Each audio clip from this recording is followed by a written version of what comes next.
So guys, não vai aparecer direito, não sei, enfim,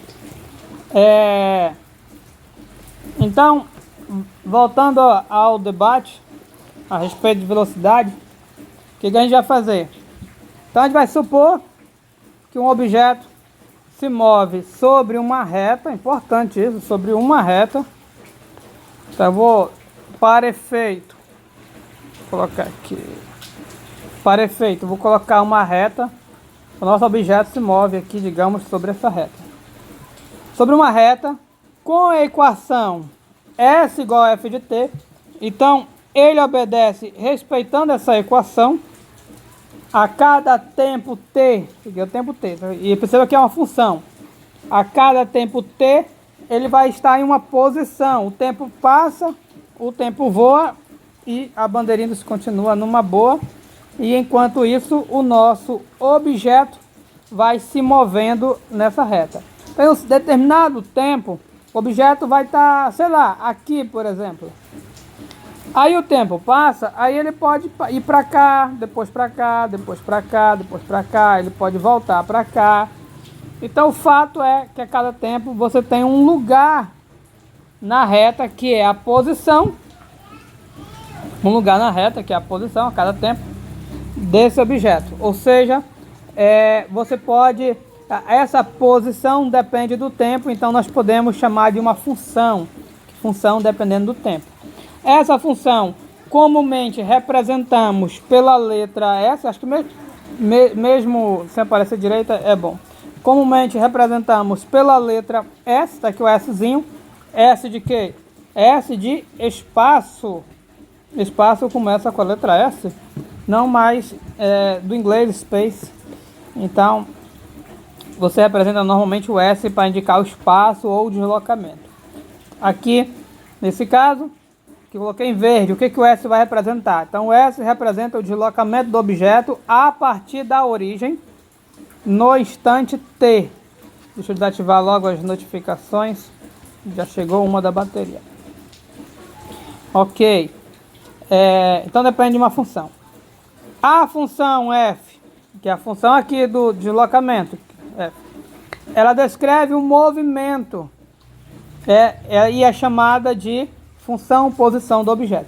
Então, quando a gente consegue uma função que dá a posição do objeto para cada tempo t, essa função é chamada de função posição, ok?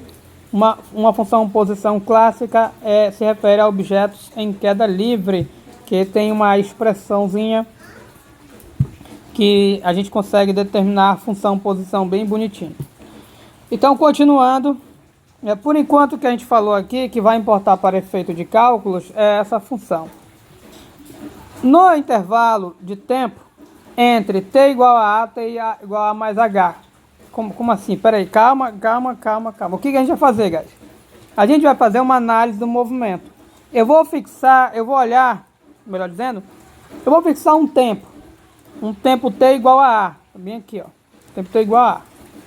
Nesse tempo, o objeto está em algum lugar dessa reta, não sei onde. Digamos que ele esteja bem aqui.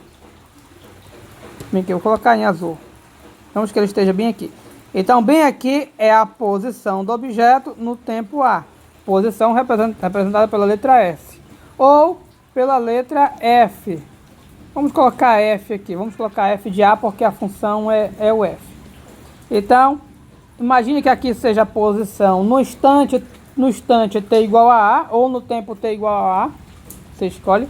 Portanto, isso aqui é a posição S, F de a.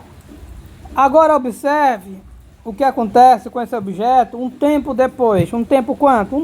Um tempo h depois. Para um tempo h depois, ele vai estar em outro lugar, digamos que seja aqui. Aqui, então, é a posição do objeto, representado pela função f, em que tempo? Ora, se é no tempo h depois, então é no tempo que era antes a, mais esse acréscimo h depois. Ok.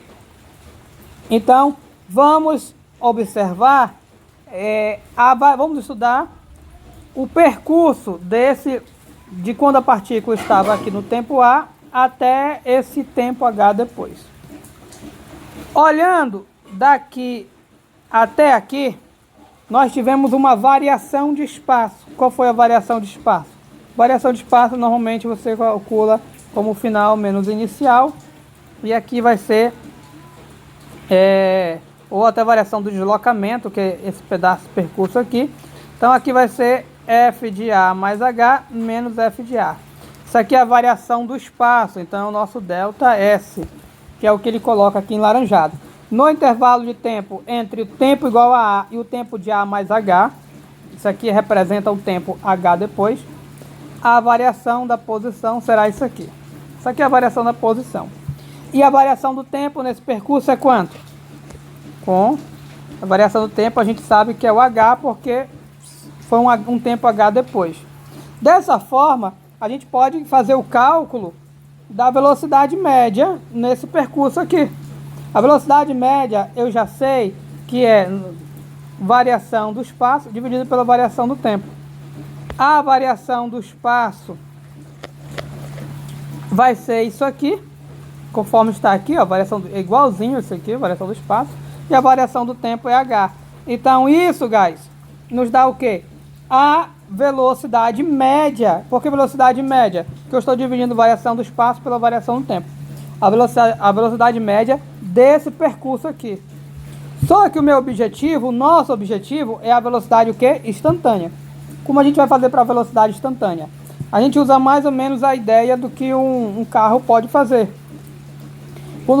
Para um carro mostrar aquela velocidade lá instantânea para nós, o que ele faz? Que na verdade não é instantânea que ele mostra. Qual é a ideia? O carro calcula o espaço que você percorreu. Como é que ele calcula o espaço que você percorreu? Como é que ele vai saber o quanto você percorreu? É simples, através da rotação do pneu. Pneu de acordo. É uma maneira de saber quantas voltas o pneu deu. É uma maneira de você calcular o espaço que o objeto se moveu. E com o tempo, calculando o tempo nesse intervalo, o que ele faz? Ele divide espaço por tempo. E a gente pode fazer isso em intervalo muito pequeno. Por exemplo, se a gente calcular essa média, se o carro calcular a velocidade média em 1 segundo, no intervalo de 1 segundo, não sei se faz isso, tá, guys? Deixando claro, mas se ele calcular o intervalo de 1 segundo, ele pode dar a velocidade média a cada 1 segundo. Como é um tempo muito curto, a velocidade que vai aparecendo lá a cada 1 segundo, aí você vai ter a impressão que é a velocidade média, porque ela vai estar lá no seu painel, variando o tempo todo. Então esse intervalo de tempo minúsculo, você pode diminuir. Quanto mais diminuir, mais próximo vai estar da velocidade instantânea, porque é a velocidade que com um intervalo tão curto que praticamente é a velocidade que vai estar em todo instante. Então uma ideia de eu alcançar a velocidade instantânea é o que? É pegar essa variação de tempo e fazer o que? Diminuir, ou seja, tender a zero. Então, a gente define a velocidade ou velocidade instantânea como sendo o quê? O limite dessa velocidade média. Perceba que isso aqui é a velocidade média, exatamente isso. A velocidade média. Você divide como limite, pegando a variação do tempo, que é o h, e tendendo a zero. E perceba que mais uma vez entra aquele h que a gente colocou aqui, ó. Bem aqui. A gente falou, cadê? Bem aqui da outra expressão, mais uma vez entra o h. Então, com essa técnica, eu tenho a velocidade instantânea. A velocidade instantânea, guys, então, é o limite das velocidades médias. Essa é a velocidade instantânea no instante t igual a a, no tempo t igual a a. E é essa expressão, esse limite que a gente vai usar para efeitos de cálculos de velocidade nos próximos exemplos e problemas. Agora perceba uma coisa interessante. Esse limite aqui a gente já viu. Esse limite aqui que representa a velocidade instantânea, perceba que é exatamente, eu vou até fazer o corte aqui. Vamos fazer o corte para a gente comparar. E a gente vai ver que é exatamente o mesmo limite que calcula a inclinação da reta tangente.